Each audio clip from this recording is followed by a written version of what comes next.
નમસ્કાર દર્શક મિત્રો, સ્વાગત છે આપનું આપણી આ યુટ્યુબ ચેનલ ન્યૂઝ વિથ ભાવેશમાં। તો સાતમા પગાર પંચમાં વાત કરીએ તો જો તમે સરકારી કર્મચારી છો તો આ સમાચાર તમારા માટે છે। તો ખરેખર સરકારના તાજેતરના અપડેટ મુજબ અમે તમને જણાવી દઈએ કે કેન્દ્રીય કર્મચારીઓને હવે આટલા દિવસો માટે ખાસ રજા મળશે। તો અપડેટ સંબંધિત સંપૂર્ણ માહિતી જાણવા માટે આ સમાચારમાં સંપૂર્ણપણે બન્યા રહેજો મિત્રો। તો દર્શક મિત્રો, વિડીયોમાં આપણે આજે વિગતવાર વાત કરવાના છીએ, એટલે વિડીયો તમે ખાસ અંત સુધી જોઈ લેજો।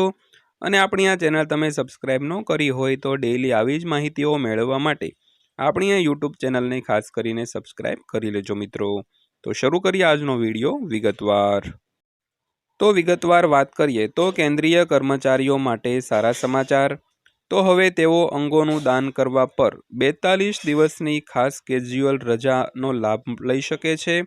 તો આ સમયગાળા દરમિયાન તેમના પગારમાં કોઈ કપાત કરવામાં આવશે નહીં। તો સરકારે સંસદમાં આ નિયમો વિશે પણ માહિતી આપી છે।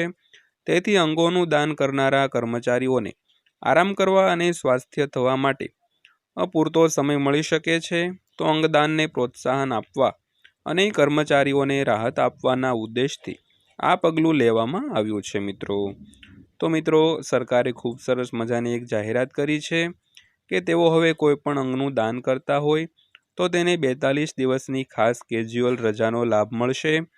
તો મિત્રો, સરકારે સંસદમાં આ નિયમો વિશે પણ માહિતી આપી છે, જેથી અંગોનું દાન કરનારા કર્મચારીઓને આરામ કરવા અને સ્વસ્થ થવા માટે પૂરતો સમય મળી શકે, તેમજ અંગદાનને પ્રોત્સાહન આપવા અને કર્મચારીઓને રાહત આપવાના ઉદ્દેશથી આ પગલું લેવામાં આવ્યું છે દોસ્તો।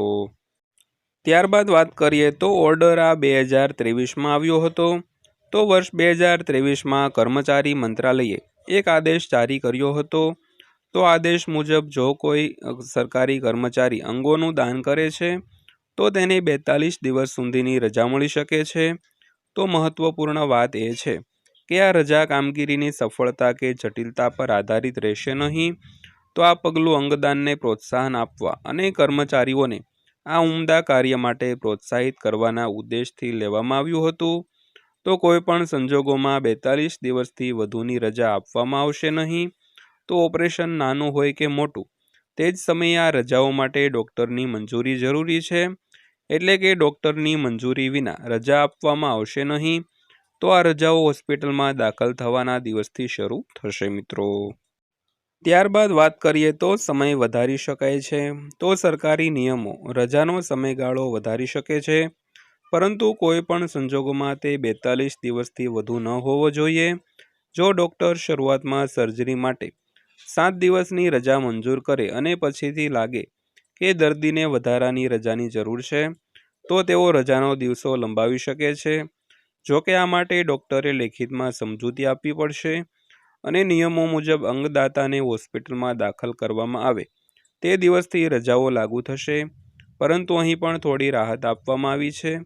જો ડૉક્ટરને લાગે કે અંગદાન માટે શસ્ત્રક્રિયા પહેલાં થોડા દિવસ માટે વ્યક્તિને હોસ્પિટલમાં દાખલ થવાની જરૂર છે, તો આવા કિસ્સામાં શસ્ત્રક્રિયા પહેલાં વધુમાં વધુ 1 અઠવાડિયા સુધી રજા મળી શકે છે મિત્રો।